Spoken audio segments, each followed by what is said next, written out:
प्यारे देशवासियों, नमस्कार। आज संतोष मलिक जी, जो आपके अपने मतदाता जागृति संगठन की राष्ट्रीय अध्यक्षा हैं, एक गंभीर उनकी चिंता मैं आपके साथ साझा करना चाहूँगा। चिंता देश के बारे में, चिंता देश के प्रधानमंत्री के काम करने के तरीके और उनकी मानसिकता के बारे में। ये बहुत गंभीर विषय है। वो आपके साथ चर्चा में इनकी जो गंभीर जो एक जो वातावरण वहाँ बना हुआ है, उसके बारे में संतोष मलिक जी आपके साथ कुछ साझा करना चाहते हैं।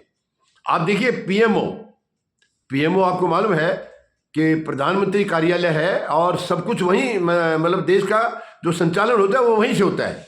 ये कोई नई बात नहीं है। लेकिन वहां बड़ी बड़ी मछलियों के लगातार इस्तीफे हो रहे हैं या उनको हटाया जा रहा है। इसके पीछे क्या कारण है? अब कल जो हिरेन जोशी, जिसको समझा जाता है कि वो प्रधानमंत्री का ही दूसरा रूप है, उनको हटा दिया गया है। उनको जिसको ये समझा जाता है कि वो खुद प्रधानमंत्री हैं, उसको कौन हटाया? किसने हटाया? मतलब कौन उनके पीछे पड़ा है? कारण क्या है? क्या कोई प्रधानमंत्री की कोई कमजोर नस है जिसको बचाने के लिए उनको हटा दिया गया? क्योंकि अब तक जितना भी मीडिया है देश का, वो उनके उंगली के इशारे पर चलता था। वो कहेंगे वही करेंगे। जो हिरेन जोशी ने कहा, मीडिया की औकात नहीं थी कि वो उसके खिलाफ चले जाएं। हिरेन जोशी ने क्या छापना है, क्या बोलना है, वो जो कहेंगे वही होगा, और यही होता है। अब अचानक से ऐसा क्या हो गया कि उनको हटा दिया गया है? कोई सीक्रेट्स ऐसे थे जिसको कि शायद वो लीक करने वाले थे और उनसे अब देखिए, अगर आपने हटा दिया तो क्या वो नहीं लीक नहीं करेंगे? वो तो बाहर जाके भी कर देंगे। तो कारण क्या है? इससे पहले आपको ध्यान होगा, प्रसार भारती के सीईओ नवनीत सहगल, उनका इस्तीफा मांग लिया गया था। उनका इस्तीफा मांगा गया। वो भी बिग शॉट हैं, बहुत बिग शॉट हैं। उससे पहले एक मिस्टर जैन, उनको भी ऐसे ही हटाया था। ये आखिर पीएमओ में चल क्या रहा है? देखिए, एक चीज तो आप साफ साफ मान लिए, कहीं भी कोई भी, चाहे व्यक्तिगत तौर पे है या किसी संस्था में है, अगर आप गलत काम करेंगे तो आपको हर वक्त भय रहेगा, भय आपको सताता रहेगा। आप निष्पक्ष हैं, साफ नीति से काम कर रहे हैं, साफ आपकी नीयत है, आपको कहीं डर की जरूरत नहीं है। कोई भय आपको सताएगा नहीं। भय वही आता है जहां आप सही नहीं है, जहां आपका कामकाज सही नहीं है, जहां आपकी नीति और नीयत में खोट है, तभी भय आता है। और वो छिपता भी नहीं है। प्रधानमंत्री महोदय से मैं ये भी बता देना चाहता हूं, ये चेतावनी के तौर पर उनको बोलना चाहता हूं, आप गलत अगर कर रहे हैं, मुझे नहीं मालूम आप क्या क्या कर रहे हैं, अभी मैं यहाँ इसके ऊपर विषय पर बात कुछ नहीं कहूंगा, वो अलग चीज है। आप अगर गलत कर रहे हैं तो कभी ना कभी उसका भंडा तो फूटेगा, वो कभी ना कभी उजागर होगा, डेफिनेट होगा। आप कितने भी छिपा लीजिए, किसी को हटा लीजिए, पद से त्यागपत्र ले लीजिए, प्रधानमंत्री महोदय, गलत का नतीजा गलत होगा, हर हाल में होगा, आज नहीं तो कल होगा। आप ये कहें, अगर ये समझते हैं कि आप तानाशाही तरीके से जो मर्जी कर लेंगे, देश को गुलाम बना करके कुछ भी कर देंगे, ये कुछ दिन की बात है। इसके बाद इसका अंत आता है। हर गलत चीज का अंत आता है। अगर आप गलत कर रहे हैं तो उनका भी अंत आएगा।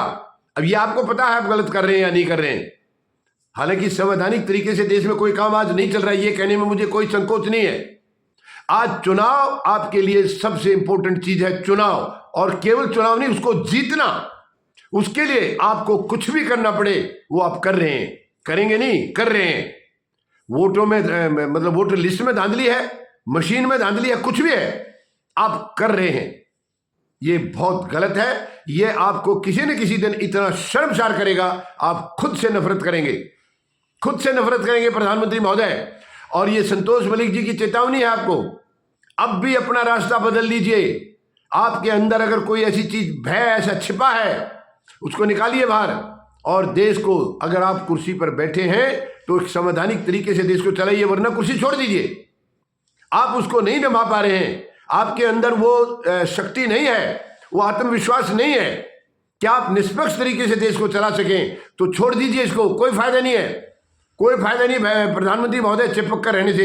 लेकिन आप उस पर चिपकने के लिए आपने संवैधानिक संस्थाओं को बर्बाद कर दिया है, सबको नतमस्तक कर दिया। और ये शर्मनाक तो उन संस्थाओं की तरफ से भी है, वो संस्थाएं सरकार को जवाबदेह नहीं होती हैं, वो देश के प्रति उनकी जवाबदेही होती है।